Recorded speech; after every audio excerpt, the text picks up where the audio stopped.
Click on your classroom to begin. Clique maintenant sur ton nom.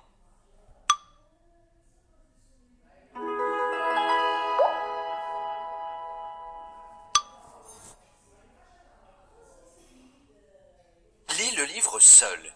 Réponds aux questions en utilisant les informations du livre. Tu peux cliquer sur un mot pour qu'il soit lu, mais seulement si tu n'arrives pas à le déchiffrer. L'éducation aux médias de Barbara Lutz. Dans ce documentaire, tu vas apprendre ce que sont les médias par lesquels tu peux t'informer et à vérifier qu'une information est exacte. Tu vas aussi apprendre ce qu'est la liberté d'expression. Tu vas voir ces mots dans le livre. Clique sur chaque mot pour qu'il soit lu. Lis le texte. Quand tu as fini de lire, clique sur la flèche.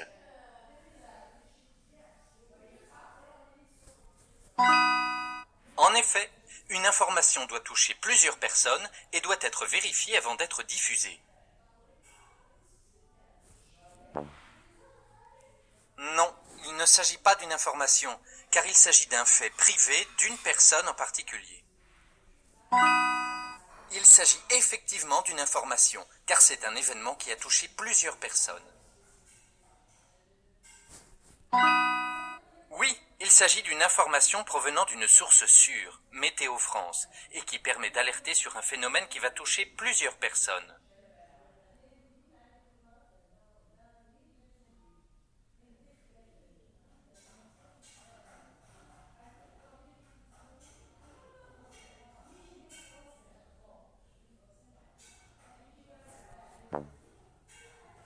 Non, l'ordinateur n'est pas un média, mais un outil qui permet de consulter les informations. Oui, Internet est un moyen de diffuser des informations sous plusieurs formes, audio, vidéo, écrit.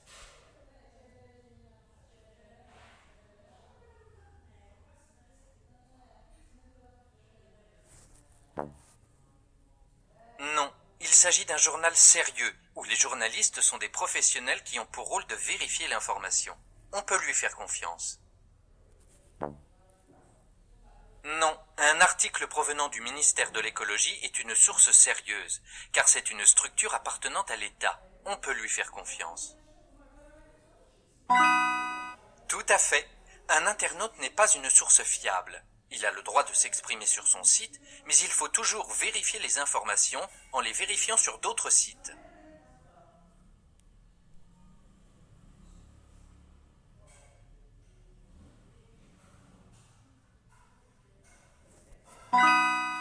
Oui, les humoristes ont le droit de se moquer pour faire rire, mais toujours en gardant à l'esprit de ne pas porter atteinte à la personne.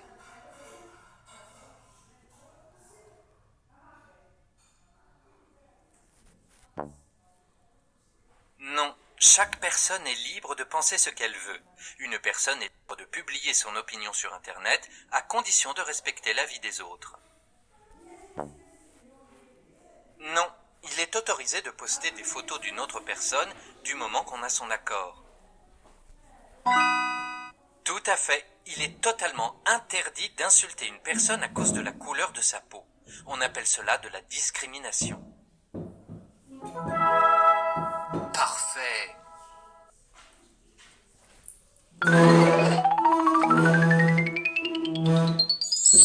Tu as appris ce que sont les médias par lesquels tu peux t'informer et à vérifier qu'une information est exacte. COD et COI. Tu vas apprendre ce que sont les compléments d'objets, directs ou indirects. On te dit tout pour que tu les repères en un clin d'œil.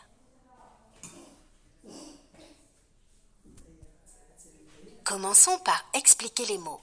Complément d'objet. Mais qu'est-ce que ça veut dire? Comme son nom l'indique, le complément complète.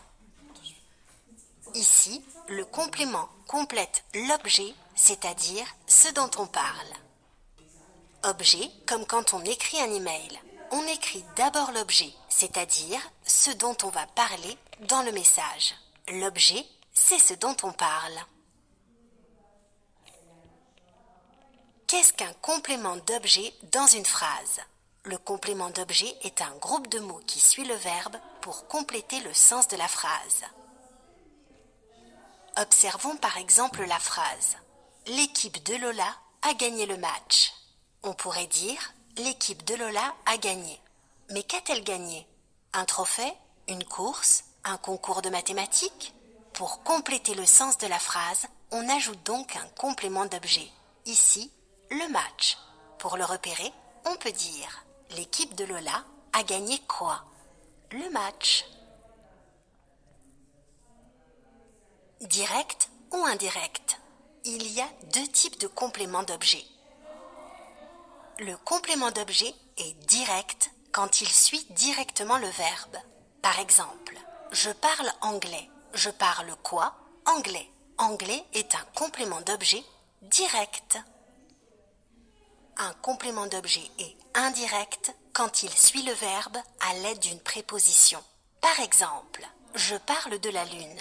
Je parle de quoi? De la lune. De est une préposition.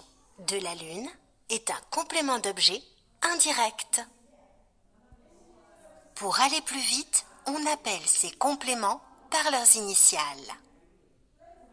COD pour le complément d'objet direct. COI pour le complément d'objet indirect. Voici d'autres exemples de compléments d'objet directs et indirects. Pour résumer, si tu poses la question « Quoi ? Qui ?» c'est un complément d'objet direct. Si tu poses la question « À quoi ? À qui ? De quoi ? De qui ?» c'est un complément d'objet indirect. Entraîne-toi à distinguer les compléments d'objet et à dire s'ils sont directs ou indirects.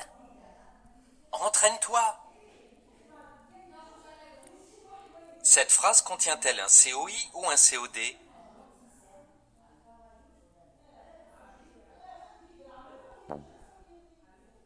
Le COI est relié au verbe par une préposition et répond à la question « à qui ? À quoi ? De qui ? De quoi ?»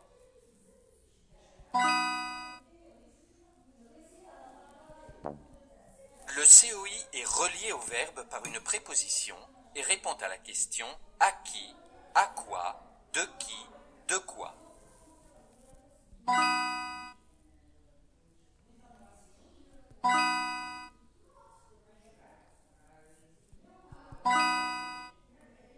Veux-tu revoir la leçon avant de continuer?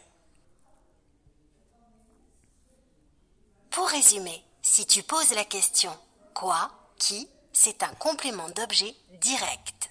Si tu poses la question « À quoi ? À qui ? De quoi ? De qui ?» c'est un complément d'objet indirect.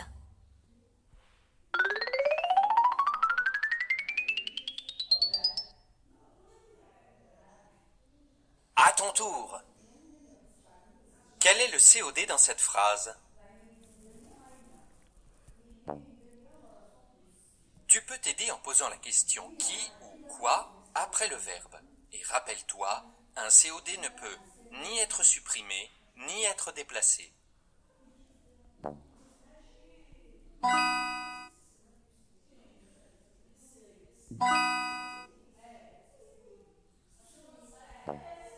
Tu peux t'aider en posant la question qui ou quoi après le verbe.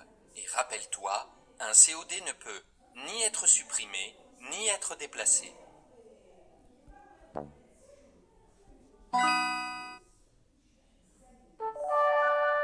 Continue tes efforts.